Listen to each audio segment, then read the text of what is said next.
Grace and peace, beloved of God. It's Apostle Cheryl Richardson here.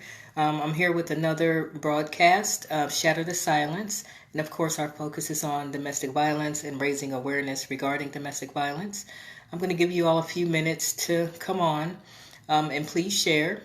And as I state every week, I'm really bad at remembering to say share. So feel free to share several times throughout the broadcast. You can start a watch party. Feel free to share it in your other groups or on other pages that you may have on social media, Instagram, Pinterest, whatever social media platform you are active on. I'm going to give you all a few minutes to invite others, and then we're going to get started with our session.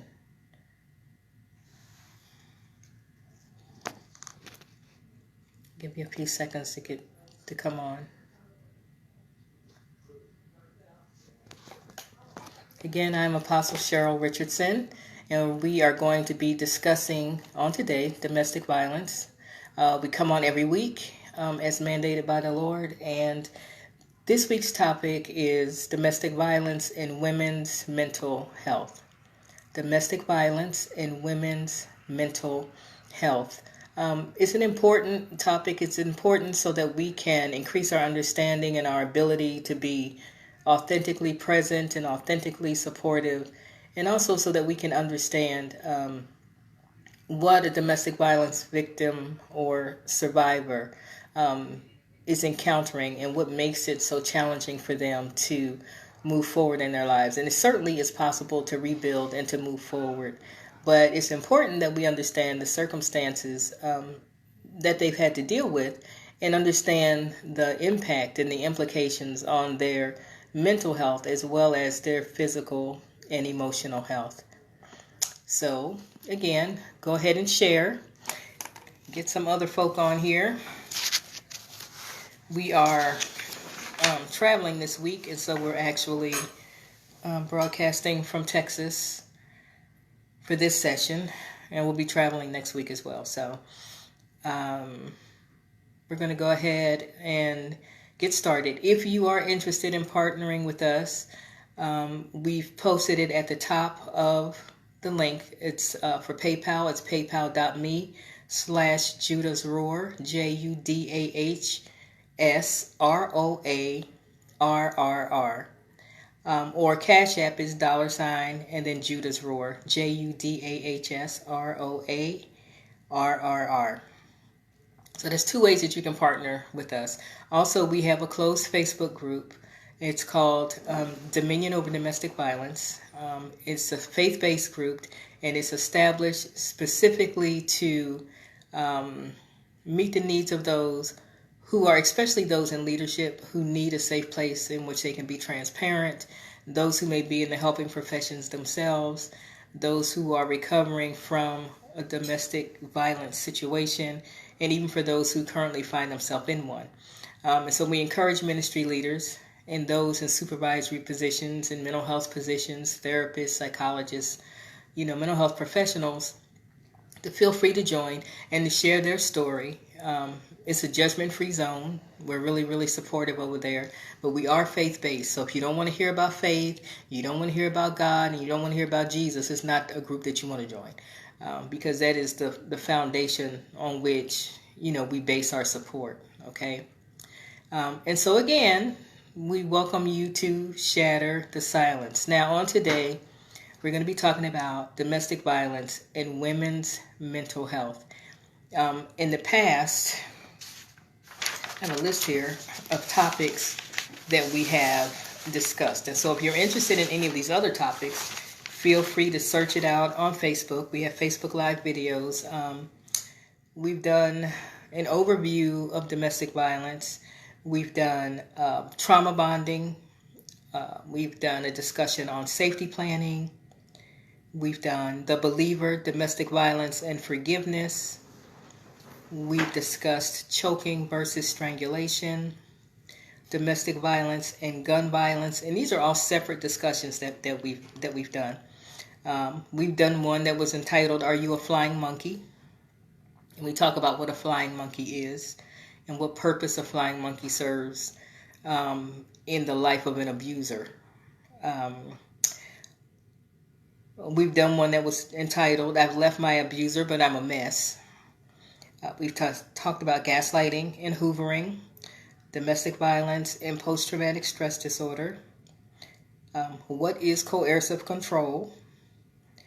Recognizing the red flags, when domestic violence and the workplace converge, mistaking shared trauma for compatibility. We did a case study, Fall from Grace, when a disgraced judge murdered his wife. How trauma rewires the brain. We've discussed that. As well as last week, we covered childhood domestic violence and recognizing trauma in children. And so today, we're going to look at domestic violence and women's mental health. Now, for those of you who are thinking, well, men are victims too, men absolutely are victims as well.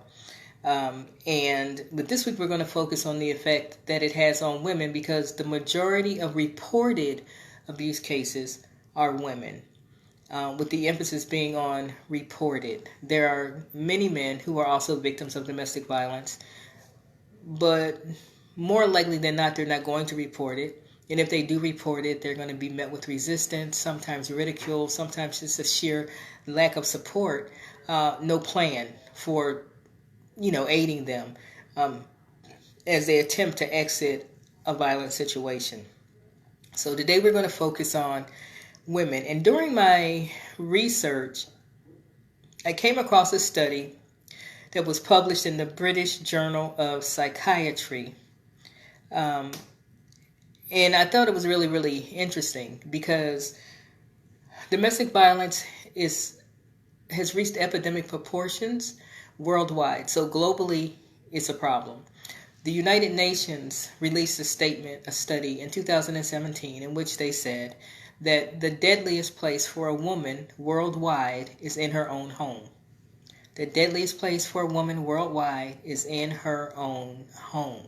And when you think about that, that's mind-boggling. That's the place where she invests herself, her time, her emotions, her finances, her nurturing. And yet, she's more apt to find danger at home than outside of home.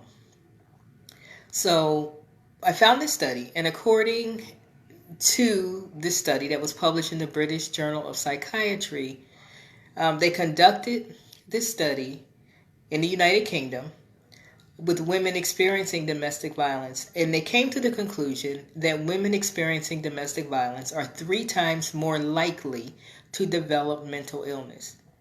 Women experiencing domestic violence are 3 times more likely to develop mental illness. They also found that women who are experiencing domestic abuse are also nearly 3 times more likely to have a history of mental illness.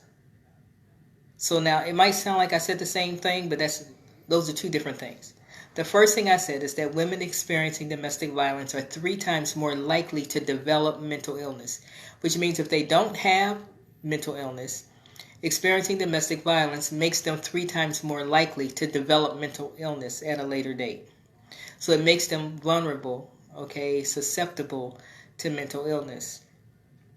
The second thing that I said was that women who are experiencing domestic abuse are also nearly 3 times more likely to have a history of mental illness. So if a woman is experiencing domestic abuse, she's 3 times more likely to already have a history of mental illness.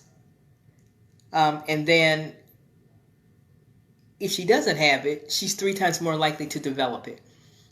And so what that means is that domestic violence has a huge impact on our mental health, on our emotional health, which directly affects our ability to establish and maintain relationships, just to play nicely with others in the sandbox, all kinds of things. So it's very, very impactful.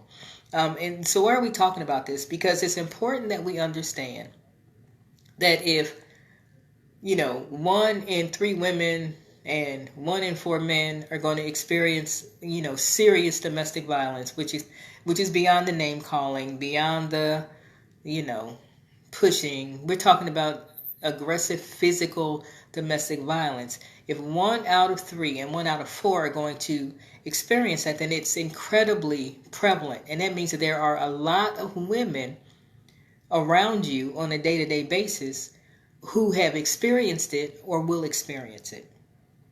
And if they have, they're 3 times more likely, according to this study, to develop mental illness later on, in their life. Okay. So this is reportedly the first study that was done in the United Kingdom that showed the link between domestic abuse and serious mental illness like bipolar and schizophrenia. All right, so this is the first time that they studied it to the extent where they were able to come to that conclusion. They found that those with mental illness were more likely to go on to experience further domestic violence. Okay, so let's go back. The first thing I said was women experiencing domestic violence are 3 times more likely to develop mental illness. Okay, so a woman that's experiencing it is 3 times more likely to develop a mental illness. Okay, and then I said women who are experiencing domestic abuse are also nearly 3 times more likely to have a history of mental illness. So if a woman is experiencing domestic abuse, according to this study, she is 3 times more likely to already have a history of mental illness.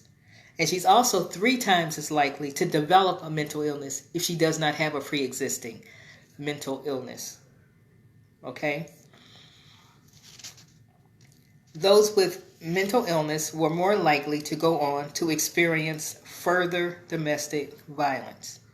So now researchers are identifying a link between domestic abuse, domestic violence, intimate partner violence, however you want to refer to it, and serious mental illness like bipolar and schizophrenia. Those with mental illness are more likely to go on to experience further domestic violence. And so the reason for that, and we've discussed this in previous talks, is the fact that the brain is rewired. And that even if a child experiences domestic violence as a child, there's a tendency for them to then move through life looking for the next person that's going to hurt them. Because what they understand is, this is what happens to me. This is, maybe everybody else is not experiencing this, but this is my life. This is what I experience. People hurt me. That's what they do. And so they go through life and they are drawn to people who will most likely further abuse them.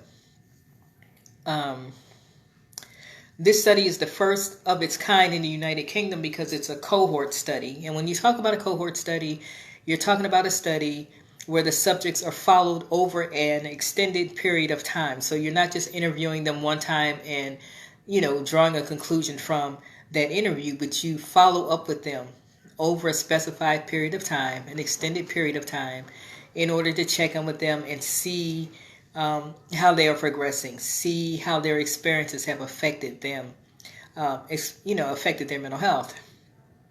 And so with this study, they followed them from the time that they experienced trauma until the point where they develop a mental illness in order to keep a tight track on it so that we can understand better how to help survivors in this situation. Okay? Now, one key thing to remember is that domestic violence is grossly underreported. It is grossly underreported worldwide for a variety of reasons. Okay, but so even with the numbers that we have, we know that the numbers fall way short of what is actually taking place out there and what people are being subjected to. Researchers found that experiencing domestic abuse led to a doubling of risk of developing anxiety. So experiencing domestic abuse doubles the risk of developing anxiety and triples the risk of developing depression and serious mental illness, even when other factors are accounted for that lead to mental illness. So even if there's a predisposition in the family for mental illness, even if there are some other things going on that contribute, if a woman experiences domestic abuse, or intimate partner violence or domestic violence, however you choose to refer to it, it leads to a doubling of risk of developing anxiety and a tripling of the risk of developing depression and serious mental illness. Okay, even when these other things are present. Women who have experienced domestic violence are at a significantly higher risk of experiencing a range of mental health conditions like post-traumatic stress disorder, we've discussed that in the past, depression, anxiety, substance abuse, and then suicidal ideation. So these things, the likelihood of these things occurring increases drastically when a woman has experienced domestic abuse, okay? One review of the studies found that the odds of experiencing post-traumatic stress disorder is 7 times higher for women who have experienced domestic violence. And so domestic violence certainly, those are not the only set of circumstances under which PTSD can develop. But this study finds that the odds of experiencing PTSD is 7 times higher if you have a history of domestic violence. The likelihood of developing depression is 2.7 times greater. The likelihood of developing anxiety is 4 times greater. The likelihood of developing drug or alcohol use or abuse issues 6 times greater. And then suicidal thoughts, they have found, are 3.5 times greater if the respondent has a history of domestic violence. So getting caught up into that cycle, getting sucked into that relationship, not being able to find your way out, not being able to share with anyone even what you're experiencing, sets you up for additional issues as you attempt to move forward in your life, even after you leave an abusive situation. So then I found a study that was done in Australia, and they studied 1,257 female patients that had been visiting their general practitioners, their family doctors, and they found that women who were depressed were 5.8 times more likely to have experienced physical, emotional, or sexual abuse than women who were not depressed. I'm going to say that again. Women who were depressed, and they studied over 1,200 cases, were 5 times, 8 times more likely to have experienced physical, emotional, or sexual abuse than women who were not depressed. So, this shows a very, very strong correlation between domestic violence, intimate partner violence, and our mental health. Not only during the time that you're in that specific relationship, but even moving forward, what it makes you vulnerable to, what it makes you susceptible to. And so in the absence of being asked directly if they are being abused, oftentimes victims and survivors are reluctant to disclose it for a variety of reasons. One concern might be that no one's going to believe me, depending on who the abuser is. The other thing might be it's going to cause problems, in familial relationships. The other concern might be, well, they're not going to believe that so-and-so did that to me. Or, it's like Dr. Jekyll and Mr. Hyde. They're one way in public in front of people, and then they conduct themselves completely differently behind closed doors. And so why do I bring that up? I bring that up because it's important that we understand that we cannot assume that people are going to volunteer. People are not going to volunteer that they're experiencing this, that they're experiencing abuse. Okay? And so we have to be committed to asking the questions. We need to be able to ask and not just be so focused on maybe what our specific specialty is. If you're a general practitioner, you want to do blood work, you want to, check vitals and do all of that, but it's important that you ask about their mood. It's important that you ask about, do they feel safe at home? Are they feeling threatened by anyone? It's important that these things be explored. And in order for us to get ahead of this, we really need to be able to come outside of our lane just a little bit, and not focus so much on the symptom that maybe qualifies them to speak with us, right? But explore a little bit further. Take a few extra minutes and find out what's actually going on. What is causing the symptom that qualifies them for your services? Whether you be a psychiatrist, whether you be, a medical doctor, a family practitioner, whether you be a ministry leader, they're coming to talk to you about X, Y, and Z. Is X, Y, and Z simply a symptom of a greater problem or an underlying problem? And so it's important that we learn to expand our scope and look for ways that we can help survivors. Let's see. What else did I want to share? Okay, so according to an article dated 6/9/2016, a study by the University of Toronto found that the lifetime prevalence of suicide attempts among adults who had been exposed to chronic parental domestic violence during childhood was 17.3 compared to 2.3 among those without this history. So what they found is that if someone grew up in a home in which they experienced parental domestic violence chronically, that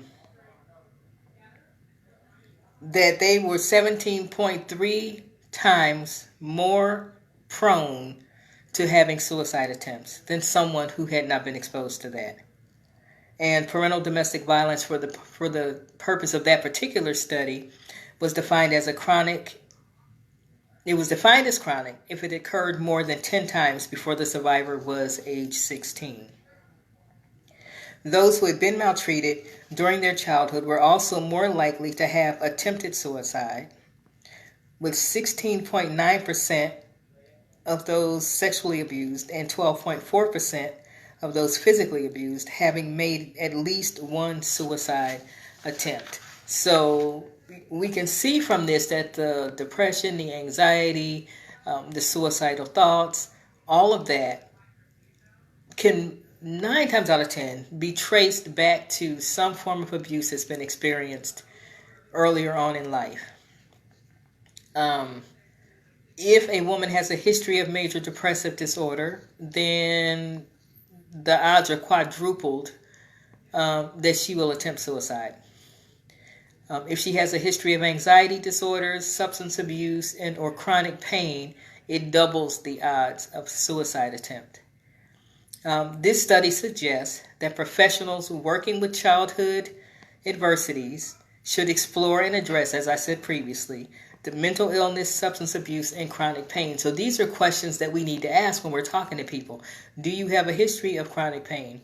Do you have a history of mental illness, either yourself or in your family? If you have not experienced it yourself directly, have you observed a parent experiencing it? Do you have a history of substance abuse? Is there a history of substance abuse even in your family? So these are all things that we need to ask and not just be so focused on what our own specialty is. Because at the end of the day, if we're not addressing the root cause of the problem, if we're not addressing it, then that's problematic, right? If we're not addressing it, then we are continually addressing the symptom and we're not addressing the actual problem. The impact, even after leaving the abusive relationships, is that there can be ongoing symptoms, and we've discussed this previously: panic attacks, nightmares, self-harming behaviors, post-traumatic stress disorder, anxiety, depression. And the other thing, and we touch on this just about every time we do a broadcast, it's important not to assume that if you're in an abusive situation and you leave it, that you are automatically safe, okay? It's unwise to assume that. We have shared in the past that the first 30 to 90 days are incredibly dangerous. They're the most dangerous time, aside from the actual time that the victim is literally leaving the relationship, leaving the home, moving, relocating, exiting. So that's the most dangerous time. But then right after that is 30 to 90 days. That is very, very dangerous. Many victims are murdered within 90 days of leaving the abuser. And the other thing that we want to point out is that if you are in an abusive situation, this is an example, and the abuser is arrested and they are sent to prison, on their planet, the 30 to 60 to 90 days doesn't even start until they get released from prison. So when they come out, it's like they're stuck in their thought process. Most of them will blame you for them being incarcerated, ruining their life, causing them to lose their job or their status in the community or whatever. And so it's important that you have a safety plan. If you are in a domestic violence situation, even if you just starting to suspect that you're not being treated the way you should be treated, it's important that you develop a safety plan. If you are exiting, you need a safety plan for that moment in time when you actually physically exit the relationship. If you've already exited, even if it's been many, many years, you want to have a safety plan in case they resurface, because this is what happens. The abuser may experience a setback in their own life. Maybe they come out of prison and now they can't find a job. Maybe they come out of prison and now their family wants nothing to do with them. And so this is a brand new wound for them. And where you may have gone on with your life, they're somewhat stuck, okay? And they're focused and fixated on exacting revenge at that point, okay? So it's important that you have a safety plan, no matter what stage of domestic violence you find yourself in. If you, like I said, if you've been gone and it's been a while, you never know when they may be triggered. And so it's important that you have a plan in place in case something should occur. So today we've been talking about domestic violence and women's mental health. We want you all to understand the impact and the role that domestic violence plays in the mental health of women. And I'm going to reiterate this, and then we will be done with this particular session.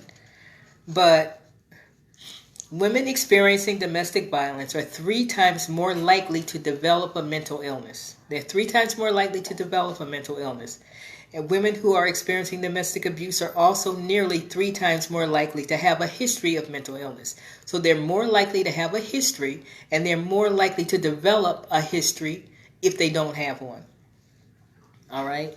And the other statistic that I think it was really, really, really important for you to understand is that the odds of experiencing PTSD is 7 times higher for women who have experienced domestic violence. So many victims have post-traumatic stress disorder. The likelihood of developing depression is 2.7 times greater. Anxiety, 4 times greater. Drug and alcohol abuse, 6 times greater. And suicidal thoughts, 3.5 times greater. Okay, so it has a tremendous effect on mental health. I think, the more we work towards raising awareness and educating people, educating ourselves so that we can be a help and not a hindrance to those who are victims. Understand that they may not come to you and volunteer that information. They may not. It's important that you know what to say, and it's important that you know what not to say to a victim of abuse. Okay? So again, if you want to partner with us, you can check at the top of the screen. It is $Judas Roar, JUDAHSROARRR. And for PayPal, it's paypal.me/Judas Roar, JUDAHSROARRR. We also have a closed Facebook group. It's called Dominion Over Domestic Violence. It's our intention to keep the group relatively small. We don't believe that you can effectively manage and monitor and ensure the safety of those who are participating if it gets to be too large. It becomes unmanageable. So we want to keep it an intimate setting where people feel free to share and can establish supports with one another. If you are a mental health professional or ministry leader and you'd like to join the closed group so that you can offer support to someone else, then feel free to do that. And if once you get in there, you figure out, you know what, maybe I need some support myself, then that's fine. That's fine too, because that's what we're here for. All right. We covered your prayers as we move forward in preparing to accept invitations that we are receiving globally to raise awareness regarding domestic violence. So we covered your prayers. We ask that you would share on your social media platforms. And we thank you for joining us on today. Blessings to you.